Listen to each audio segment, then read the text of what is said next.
The U.S. Housing and Mortgage Market, Risks and Resilience. Remarks by Michelle W. Bowman. Member, Board of Governors of the Federal Reserve System. At the Women in Housing and Finance Public Policy Luncheon. Washington, D.C. November 8, 2021. Good afternoon, everyone. It is a pleasure to join you today. Thank you for the invitation. Developments in the housing and mortgage markets have a major effect on the economy and the financial system, so the Federal Reserve Board monitors these markets closely. I am happy to share some of my observations about these markets and to learn from your knowledge and experiences as well. 1. I know I am speaking to an audience with considerable expertise in these areas, and so you know already that 2020 and 2021 have been interesting times, to say the least, in housing and mortgage markets. I will focus my comments today on 3 areas: the strong increase in home prices in the past year and a half, the wind down of forbearance programs enacted after the advent of COVID-19, and what we learned about the financial stability risks associated with nonbank mortgage companies during the pandemic. As I hope will become apparent during these remarks, these 3 topics may seem unrelated, but they are actually connected. I will start with some comments on home prices. Home prices had been rising at a moderate rate since 2012, but since mid-2020, their growth has accelerated significantly. In total, home prices in September were 21% higher than in June 2020. Home price increases are also widespread. In September, about 90% of American cities had experienced rising home prices over the past 3 months, and the home price increases were substantial in most of these cities. 2. These sharp increases raise the concern that housing is overvalued and that home prices may decline. Historically, large home price increases are somewhat less concerning if they are supported by economic fundamentals rather than speculation. Fundamentals certainly seem to be a large part of the story behind the increases we've seen since the middle of last year. The demand for housing has risen for several reasons. Interest rates are low, families have accumulated savings, and income growth in the past 18 months has been quite strong. Families are also reconsidering where, and in what kind of home, they want to live. Purchases of second homes, for example, have been somewhat high in the past 18 months. Meanwhile, the supply of new homes has been held back by shortages of materials, labor, and developed lots. Another reason to be less concerned about the recent escalation in home prices is that we do not see much of the decline in underwriting standards that fueled the home price bubble in the mid-2000s.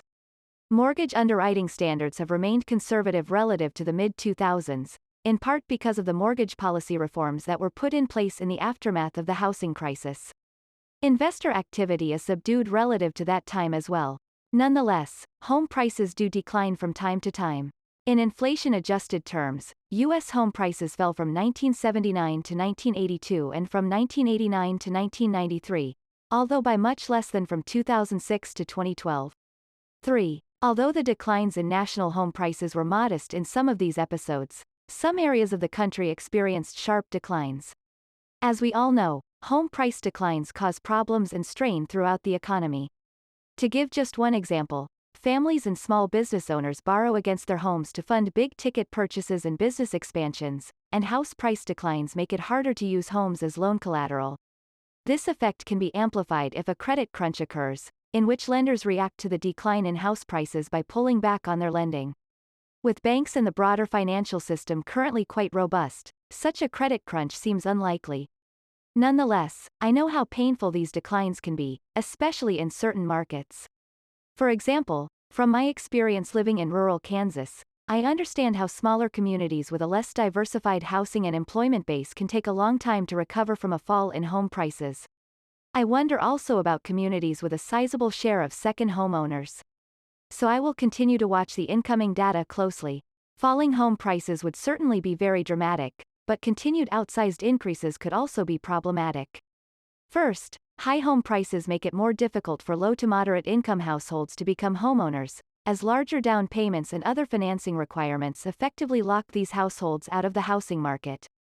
Second, and related to one of the Federal Reserve's monetary policy goals, rising home prices and rents raise the cost of housing. Because housing costs are a large share of living expenses for most people, these increases are adding to current inflationary pressures in the economy. Indeed, we are already seeing sizable increases in rent and owners' equivalent rent in many parts of the country. In addition, there are signs of underlying supply and demand imbalances that will contribute to increases in housing costs and inflation. Early in the pandemic, the strength in home prices was thought to be driven by the decline in mortgage rates. But it has become increasingly clear that the low supply of homes, in combination with a strong demand for housing, is an important part of the story. Before this past year, the pace of construction of new homes was below its long-run average for more than a decade. The supply chain bottlenecks that I mentioned earlier are slowing down construction further. These issues affect the rental market too. The multifamily rental market is at historic levels of tightness, with over 95% occupancy in major markets.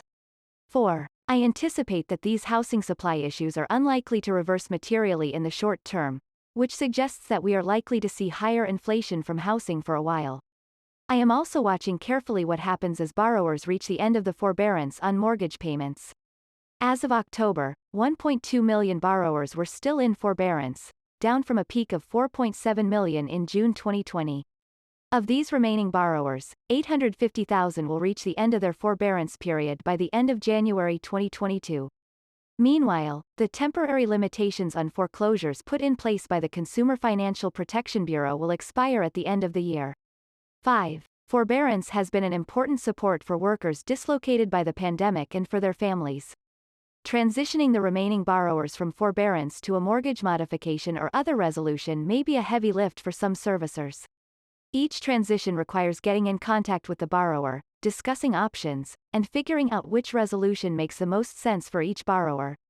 This is time-consuming and detailed work. It is also crucially important. Obviously, we want to ensure that borrowers who are struggling financially receive the help that they need, and I want to acknowledge that many of these borrowers are from communities that have traditionally been underserved by the mortgage market. In addition, if servicers handle loan modifications poorly and on a large scale, the macroeconomy and financial stability can be affected as well.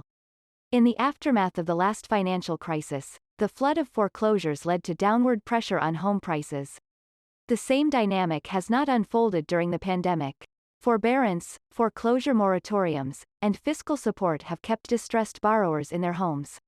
6. Fed supervisory staff are communicating with significant supervised institutions to ensure that they are preparing for the increased operational risks. If the transition out of forbearance is handled smoothly, I am cautiously optimistic that it will not have a material effect on the larger economy. The share of mortgages in distress, defined as those in forbearance or seriously delinquent, was about 4.5% in October 2021, about half the share of mortgages that were seriously delinquent in 2010. 7. In addition, many of the mortgages in distress now are insured by the Federal Housing Administration or the Department of Veterans Affairs, and these agencies can require that certain mortgage modification protocols are followed. Outside of these mortgages, the share of borrowers who are not making mortgage payments has returned to pre-pandemic levels. Nonetheless, we are aware of the risks and will monitor this situation closely. Mortgage servicing, however, has increasingly moved from Fed-supervised banks and into non-bank mortgage companies that are supervised by state regulators. In a speech late last year, I focused on some of the possible financial stability risks associated with non-bank mortgage servicers. 8. I would like to update you on my thinking about this issue today. When widespread forbearance was introduced last year, concerns were raised that it would impose strains on non-bank servicers. That is because when a borrower does not make a mortgage payment, the servicer is required to make the payment on the borrower's behalf. Servicers are eventually reimbursed for these advances, but they are required to finance the unpaid amounts. And unlike banks, non-banks cannot turn to the Federal Reserve System or the Federal Home Loan Banks when they need liquidity. As it turned out, non-bank mortgage servicers had cash to meet their operational needs. Mortgage refinancing surged because of the drop in long-term interest rates, and non-bank servicers used the proceeds from these refinancings to fund the advances associated with forbearance. However, if home prices had fallen, instead of rising so sharply, many borrowers might have faced obstacles to refinancing because their homes had fallen in value, and so non-bank servicers would not have had revenue from refinancing to put toward paying advances. Some non-bank servicers might obtain funds by borrowing against their mortgage servicing rights, MSRs. MSRs are a significant asset for non-banks. In total, non-banks hold about 4 times as much in MSRs as they do in cash. 9. But MSRs decline in value when home prices fall, and so this borrowing might also have been less available as a funding source in those circumstances. The Financial Stability Oversight Council raised concerns about the financial resilience of nonbank mortgage companies in its 2020 annual report and recommended that state and federal regulators coordinate closely to collect data, identify risks, and strengthen oversight of nonbank mortgage companies. 10. I think this is appropriate. The ideal mortgage finance system must have a place for institutions of many different types and sizes, both bank and nonbank, that are able to serve the varying needs of different customers.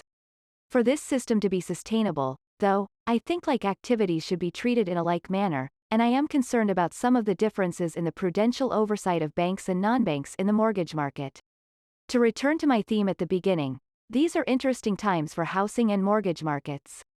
And in such times, I think we can all agree that it's wise to closely monitor developments and be prepared for whatever the future may bring. Fortunately, that is exactly what Women in Housing and Finance is all about. So I would encourage all of us, including the tremendous talent assembled here today, to continue thinking hard about how we can continue to build a resilient and dynamic housing market that meets the needs of the American people.